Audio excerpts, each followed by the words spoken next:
también llamando un poco al título de su libro, y es que usted nos cuenta que los sanitaristas, muchos de ellos médicos, y que, como usted nos dice, esta mirada de la salud pública sigue siendo eminentemente médica, así tome otras disciplinas, ellos salían del consultorio.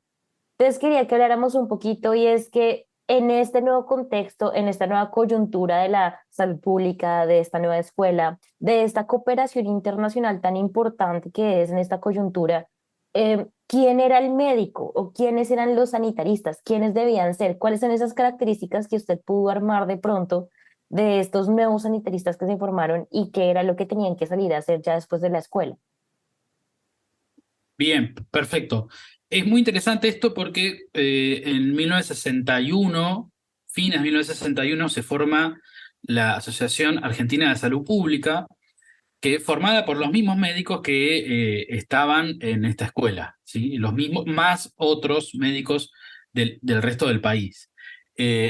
Ahí se plantea la pregunta en varias reuniones, desde el principio de los 60, durante toda la década, se plantea varias veces la misma pregunta y es: ¿cómo debe ser un sanitarista? ¿Qué características debe tener? ¿Qué requisitos debe cumplir, digamos, para hacer tal cosa? Y ahí es muy interesante porque eso nos lleva a una pregunta por la profesionalización de esta ocupación. Y eso era, en el discurso de ellos era muy claro, lo tenían muy claro. No es una interpretación mía, digamos, directamente los documentos, las revistas de la asociación o las revistas de salud pública creo que lo dejan bastante claro, en los propios términos del documento, digamos.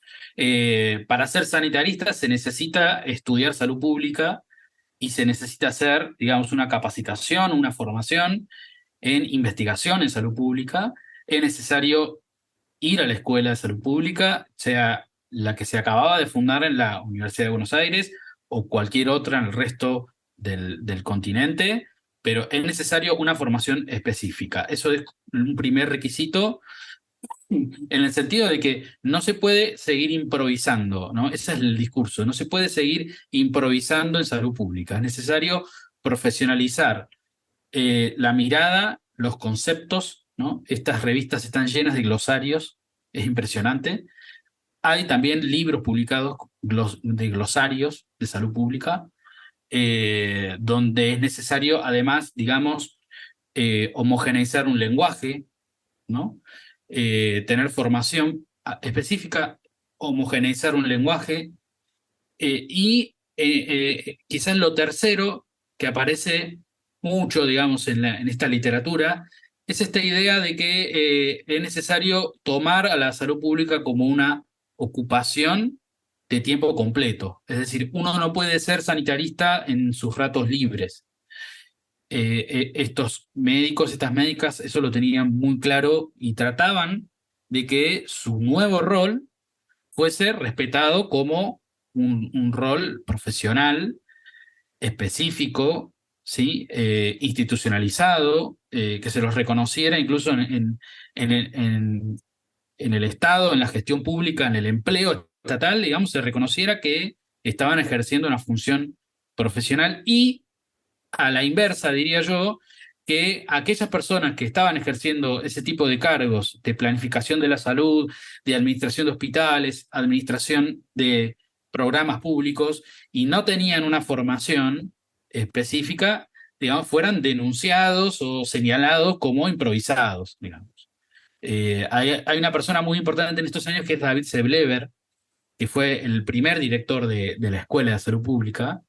Su biografía, digamos, si solo miramos su biografía, ahí aparecen casi todos los datos que son importantes para entender este libro y entender la experiencia de la escuela, ¿no? Y Seblever decía que, bueno, hay que ir más allá del curanderismo, decía así, el curanderismo, la improvisación, la mirada pseudocientífica, ¿no? En palabras de ellos, ¿no? No estoy juzgando yo, pero hay que ir más allá del curanderismo en salud pública.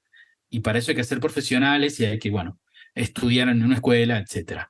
Y también producir conocimiento, que eso es muy, muy interesante. Eh, Producir conocimiento. Todo el tiempo las revistas están estimulando a que los médicos, digamos, salgan de esa configuración tradicional en el consultorio, vayan más allá del consultorio y escriban y investiguen, digamos. Esto no es monopolio igual de la Escuela de Salud Pública ni de este ámbito que yo investigué en los años 60, porque si uno se va, y de hecho yo lo hago en los primeros capítulos del libro, si uno se va hacia los años 40, tiene experiencias similares que duraron algunos años y que también, digamos, elaboraban el mismo tipo de argumentos, profesionalizantes, eh, digamos, estimulando la producción de conocimiento, la investigación, quizás en otros términos, en otra época, pero me parece muy interesante que estas cosas las decían ellos, digo, más allá de las interpretaciones que uno puede hacer desde una sociología de las profesiones, que también es otro elemento teórico importante en este libro. Los trabajos de Sarfat y Larson, digamos, esa sociología de las profesiones que ella propone, a mí me resultó muy estimulante, muy importante para poder terminar de interpretar qué es lo que estaba pasando en este proceso, pero más allá de la teoría y más allá de mis supuestos teóricos y mis lecturas, los documentos hablaban en ese caso muy explícitamente. No había ahí mucho para interpretar, digamos.